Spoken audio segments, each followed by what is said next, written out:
अस्सलाम वालेकुम व्यूअर्स, मैं हूं ताहिर महमूद और आज मैं आपको बताऊंगा फैसल टाउन फेज़ 2 के अंदर की कहानी। बहुत लोगों ने फैसल टाउन फेज़ 2 के अंदर इन्वेस्टमेंट की है और अभी काफ़ी लोग फंसे भी हुए हैं और बहुत ज़्यादा क्वेरीज आ रही हैं कि हमें क्या करना चाहिए। लोग बहुत पूछते हैं क्योंकि मैं पूरी स्टैट्स के साथ आपके साथ शेयर करूँगा फैक्ट्स। कुछ असरात तो जो है वो इकोनॉमिक सिचुएशन के हैं, जो मुल्क में पॉलिटिकल इंस्टेबिलिटी है, जो इकोनॉमिक इंस्टेबिलिटी है, उसकी वजह से असरात है। लेकिन कुछ ऐसे फैक्टर्स होते हैं जो डेवलपर्स एंड से होते हैं, जो डेवलपर जो गलतियां करता है उसके जो इफेक्ट आते हैं मार्केट के ऊपर। मैं आज आपको that side of the story show करूंगा कि बेसिकली इसमें हुआ क्या है। सबसे पहले तो मैं आपको बात करता हूं कि अगर हम बुकिंग की बात करें तो तकरीबन मेरी सोर्सेज के मुताबिक 40 से 50 हज़ार बुकिंग्स जो हैं वो फैसल टाउन फेज़ 2 के अंदर हुई हैं, जिसमें से 20 से 30 हज़ार बुकिंग जो हैं वो 5 मरला की हुई हैं। उसकी वजह क्या है कि चौधरी साहब ने कोई ब्रैकेट नहीं दिया था किसी डीलर के ऊपर, कोई रिस्ट्रिक्शन नहीं थी कि आपने कौन से साइज़ की बुकिंग होनी है। वरना होता क्या है कि अगर 100 प्लॉट है तो 100 प्लॉट में से 50% जो है वो 5 मरला है, 15% तकरीबन 7 मरला, फिर 10% 10 मरला, फिर 5 to 8% जो है वो 1 कनाल, फिर इस तरह बड़े प्लॉट की तरफ जाते हैं। लेकिन ऐसा नहीं होता कि जितनी भी आप 5 मरला बुकिंग करवाना चाहें वो करवा लें। फैसल टाउन फेज़ 2 लॉन्च हुआ तो कंपनी ने कहा कि जितने डीलर्स हैं उनको ओपन ब्रैकेट दिया कि आप लोग जितनी बुकिंग करवानी है आप करवा लें। तो सब ने, अगर किसी बंदे के पास 200 बुकिंग थी तो एक एक डीलर जो है वो 200-300 बुकिंग जो है वो 5-5 मरला की देता गया, जो कि कंपनी ने एक्सेप्ट किए हैं। हाँ, दूसरे तीसरे दिन जाके 5 मरला की कंपनी ने पे ऑर्डर्स वापस भी किए हैं, पे ऑर्डर जो है वो रिटर्न किए हैं, क्योंकि इतनी ज़्यादा बुकिंग जो है ऑलरेडी 5 मरला की कंपनी ले चुकी थी। उसकी मैं फेवर देता हूँ कि मैनेजमेंट ने जो है वो पे ऑर्डर वापस किए हैं। लेकिन देन अगेन की जो स्ट्रेटजी थी जिसके अंदर बहुत ज़्यादा ओपन 5 मरला दिए गए हैं, उसकी वजह से हुआ क्या है कि अगर 25-30 हज़ार 5 मरला है और वो लोगों ने इन्वेस्ट किया है, उसमें से तकरीबन आप कह लें 50 to 70% लोग ऐसे होते हैं कि जो कि अर्ली एग्जिट करना चाहते हैं, जो कहते हैं कि हम इन्वेस्टमेंट करेंगे और जब हमें प्रॉफिट होंगे तो हम इसमें से निकल जाएंगे। अगर हम बात करें कि फैसल टाउन के पहले प्रोजेक्ट्स थे, उनमें भी तो लोगों ने इन्वेस्टमेंट की है और उनमें से लोगों ने फ़ायदे दिए हैं। तो उस वक्त मार्केट के अंदर इतनी सैचुरेशन नहीं थी। सैचुरेशन का मतलब यह है कि इतने लोगों ने प्लॉट नहीं लिए हुए थे, क्योंकि केपीके और इस एरिया के लोगों ने अभी इतनी इन्वेस्टमेंट यहाँ पे नहीं डाली थी और अभी भी मार्केट के अंदर रिक्वायरमेंट थी। क्योंकि ऑलरेडी जो रिक्वायरमेंट है वो स्मार्ट सिटी ले लें, चक्री रोड के ऊपर इतने ज़्यादा प्रोजेक्ट्स हैं, फिर आप टेक्सला तक चले जाएँ, सारे प्रोजेक्ट्स ले लें, तो उन प्रोजेक्ट्स ने जो है ऑलरेडी अगर ग्लास की रिक्वायरमेंट पहले इतनी थी, यहाँ तक फिल था, तो ऑलरेडी वो यहाँ तक फिल हुआ है। अब उसके अंदर गैप बहुत छोटा रह गया था जो फिल होना था। उसके अंदर भी फैसल टाउन फेज़ 2 ने इतनी बुकिंग दी। फिर अगर आप इसके अंदर से जल्दी प्रॉफिट लेना चाहते हैं तो आप कैसे प्रॉफिट ले सकते हैं, क्योंकि लोकेशन भी इसकी, अगर हम लोकेशन की बात करें तो लोकेशन भी ऐसी है कि जो बहुत जल्दी डेवलप नहीं हो सकती। और ऑलरेडी जो 50 हज़ार अगर बंदों ने बुकिंग करवाई हुई है, ये 50 हज़ार जिसके वो पैसे कंपनी ले चुकी है, इनको डिलीवर करते हुए ही उनको बहुत ज़्यादा टाइम लगना है। क्योंकि ऐसा पॉसिबल नहीं है कि आप ये जो 50 हज़ार प्लॉट जिनके पैसे आप ले चुके हैं इनको आप फ़ौरन डिलीवर कर दें साल के अंदर, 2 साल के अंदर, 3 साल के अंदर। ये पॉसिबल नहीं है। जिस तरह का वो एरिया है और इसकी जिस तरह की डेवलपमेंट होनी है, वो इसको बहुत ज़्यादा टाइम लगेगा। अब जो लोग इसके अंदर फंस गए हैं, देखिए हाइप होती है जब प्रोजेक्ट स्टार्ट होता है, तो काफ़ी प्रोजेक्ट्स की बहुत ज़्यादा हाइप होती है और ये लेसन है एंड यूज़र के लिए भी और लोगों के लिए कि जब हाइप होती है, लेकिन आपने देखना है कि आप किसी अच्छे कंसल्टेंट के थ्रू जो है वो इन्वेस्टमेंट करें, जो आपको अच्छी इन्वेस्टमेंट कराए। क्योंकि अब वही रेट, जिस रेट के ऊपर आपने भाग दौड़ के अपने बैंक से पैसे निकलवाए और फी कट करवाई कि भाई किसी तरह जल्दी दो, बेशक ज़्यादा पैसे मुझे एक्सचेंज रेट जैसा भी मिल रहा है, उस पर बहुत ज़्यादा ओवरसीज पाकिस्तानी जो है वो इधर इन्वेस्टमेंट करते हैं, उनको बुरा एक्सचेंज रेट भी मिल रहा है, उन्होंने कहा नहीं इन्वेस्टमेंट करो। आज जितने पैसे उन्होंने लगाए थे उससे माइनस में, उससे कम पैसों के ऊपर जो है वो 5 मरला के प्लॉट जो है उनको मिल रहे हैं। तो उसकी वजह यही है क्योंकि एक तो ओवर सेलिंग जो है वो बहुत बड़ा इशू है हमारे डेवलपर्स का और रियल एस्टेट इंडस्ट्री का। मैं ये नहीं कहता कि 50 हज़ार प्लॉट हैं तो क्या उनके पास ज़मीन नहीं होगी, बाय कर लेंगे, अभी शायद इससे भी ज़्यादा ज़मीन हो, लेकिन 50 हज़ार के जो ये प्लॉट जो बिके हैं इसको डेवलप करने में बहुत ज़्यादा टाइम लगेगा। अब जो लोग एग्जिट मांग रहे हैं, जो कह रहे हैं कि यार मैंने तो उसे जान छुड़ानी है, जो कि अभी रियल एस्टेट इंडस्ट्री को, मैं बाकी वीडियोज़ भी आप चैनल सब्सक्राइब कर लें, उसमें आप देखेंगे मैं जो इस तरह के प्रोजेक्ट्स हैं जिनके अंदर ओवर सेलिंग हुई है या फिर जिन्होंने लोगों के पैसों को इतना दबाया, स्पेशली जो चक्री रोड के प्रोजेक्ट्स हैं, उन्होंने लोगों को यकीन करें तबाह कर दिए। वो इतने बैठ गए वो प्रोजेक्ट, और मेरी नज़र में वो आने वाले टाइम में उनके कोई जो है वो रेट नज़र नहीं आ रहा जिससे लोगों को एग्जिट मिलेगा, जिससे लोगों को मुनाफा हो सकता है या फिर वो अपने पैसे वापस ले सकते हैं।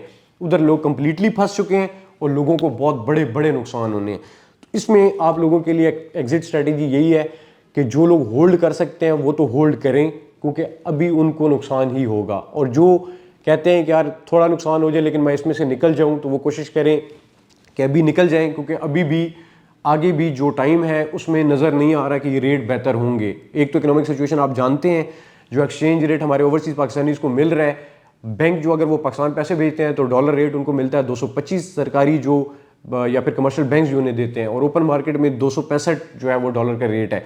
तो इतना फ्लक्चुएशन है कि पाकिस्तान में और कोई पैसे नहीं डाल रहा। आप सब देख रहे हैं, आपके सबके सामने सिचुएशन सारी। जो हमारी टेक्सटाइल इंडस्ट्री है वो बंद हो रही है।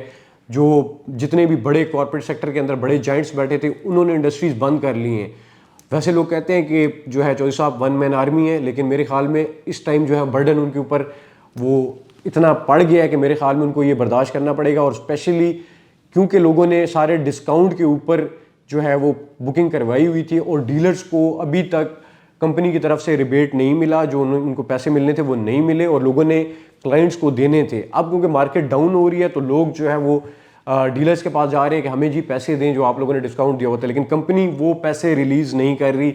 और बहुत ज़्यादा चांस है कि वो जो पैसे रिलीज़ करने हैं जो रिबेट की मद में, तो वो भी फाइल्स की सूरत के अंदर जो है रिलीज़ किए जाएंगे। तो पहले ही मार्केट जो है वो इतनी डाउनफॉल है, इतनी मरी पड़ी है मार्केट, तो मेरे ख्याल में वो उसके ऊपर सोने पे सुहागा तब होगा कि जब वो फाइल्स की सूरत के अंदर रिबेट रिलीज़ किया जाएगा। तो बजाय इसके कि वो पहले वाले की रीसेल बने, सब डीलर की कोशिश होगी कि और बुकिंग करवाएं और ज़्यादा बुकिंग करवाएं। तो उसकी वजह से क्या होगा कि पहले वाली जो लोगों ने बुकिंग कराई है वो और ज़्यादा माइनस में जाएगी। तो एग्जिट इसमें यही है कि नुकसान ही इसमें एग्जिट है। अगर आप अभी नुकसान बर्दाश्त कर सकते हैं थोड़ा, तो एग्जिट आप कर सकते हैं। और अगर आप आगे भी चलेंगे तो ये बहुत लॉन्ग टर्म प्रोजेक्ट है। जो लोग मुझसे पूछ रहे हैं कि काफ़ी लोगों के सवाल होते हैं कि यार क्या ये शॉर्ट टर्म के अंदर कोई बेनिफिट देगा, तो नहीं दे सकता, क्योंकि जितनी मर्जी डेवलपमेंट कर लें, इतनी ज़्यादा बुकिंग जहाँ पे हुई है, ये डिलीवर करते करते मेरे ख्याल में उनको जो डेवलपर है उसको पता चल जाएगा और जो लोग जिन्होंने इन्वेस्टमेंट किया उनको पता चल जाएगा ये कितना जल्दी डिलीवर हो सकता है प्रोजेक्ट। देन अगेन मैंने कहा कि लोगों ने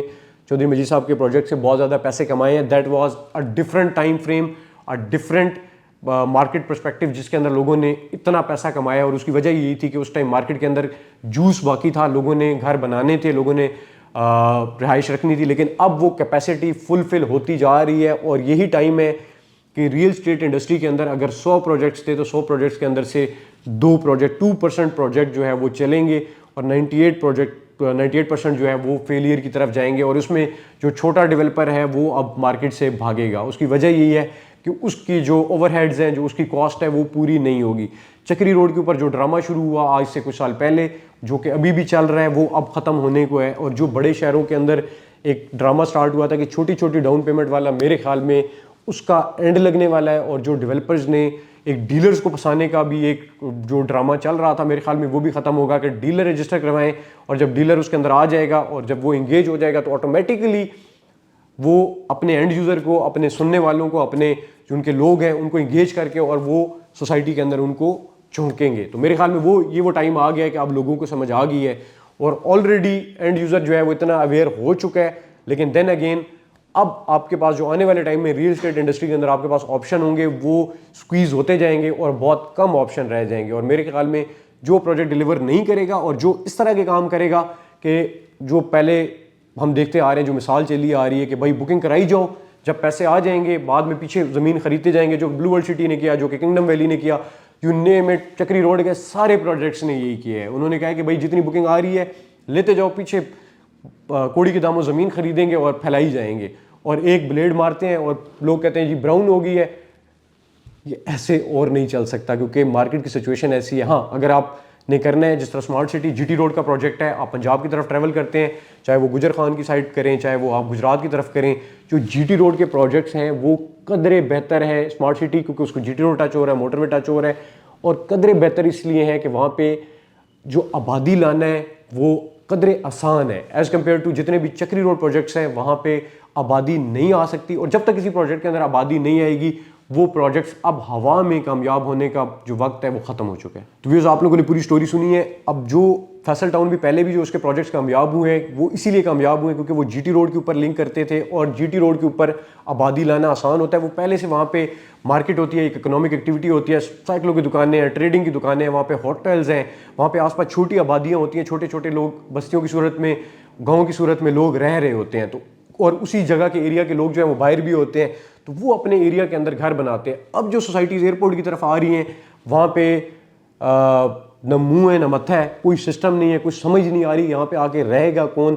लेकिन लाखों की तादाद के अंदर बुकिंग हो रही है। अगर 50,000 पहली गो के अंदर बुकिंग हुई है और अगली गो के अंदर और बुकिंग्स होंगी, तो मुझे आप बताएं जो पहले इतनी सैचुरेटेड मार्केट है वहाँ पे और लाखों लोग लाना कैसे पॉसिबल है।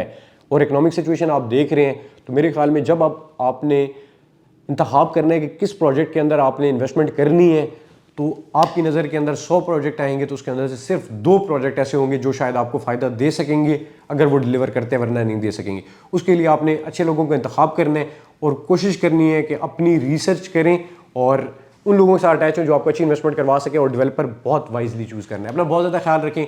आई होप आपको वीडियो पसंद आई होगी और इंशाल्लाह नेक्स्ट वीडियो में बात करेंगे। टेक केयर, अल्लाह हाफिज़।